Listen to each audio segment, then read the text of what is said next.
唔知道如果你要界定自己嘅話，你會係一個講嘢直過直路定還是轉彎抹角嘅人呢？喺現今社會與人溝通咧，好多時都講求技巧嘅，就好似呢個情況。嗱，公司咧養唔起你㗎啦，去會計部出埋啲糧走啦。我同公司做咗成30年嘅，撲心撲命。我重複多次，公司養唔起你㗎啦，去會計部出糧走啦。你唔係咁樣啊嘛？嚇？食蕉，你打俾邊個？走啦，食蕉嚟㗎啦。你好嘢啊！走啦，睇路你，唔留你啊！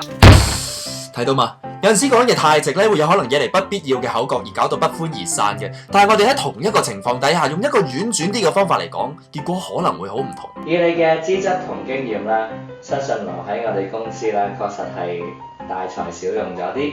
咁啊，我勸你不如就另謀高就啦。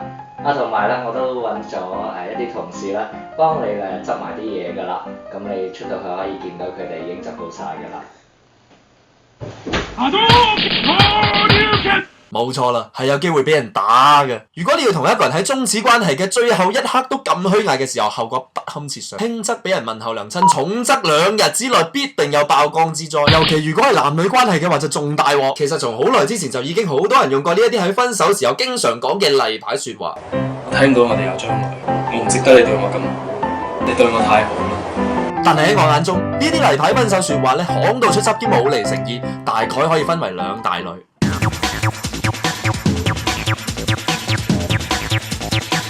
你有冇試過喺冇乜原因嘅情況底下想分手呢？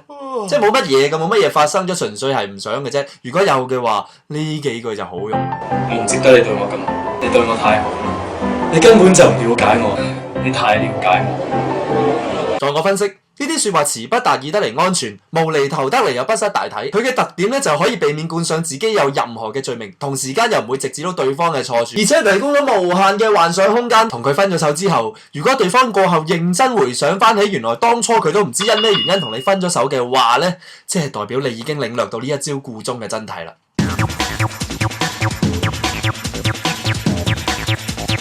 我知道錯咩我改啊！問題唔係你，係我。問題直頭就係你啦，忍咗好耐添。呢一類顧名思義咧，就係你有一個實質嘅原因唔想同佢一齊，但係又唔想激嬲對方，所以就求其咁諗一個聽起上嚟比較漂亮嘅理由。我哋距離越嚟越遠。梗係遠啦，一個住香港，一個住新界，每晚送你翻屋企都唔知幾攞命。所以有一樣嘢你哋一定要明嘅，你試諗下，俾人撇就好似被判死刑咁樣樣，一個被判死刑嘅人基本上係乜都冇晒嘅，乜都冇晒嘅時候，呢個世界乜嘢佢都唔會再怕。如果係死得不明不白嘅話，更加係乜惡毒嘢都做得出。到時你請定保鏢都得啦。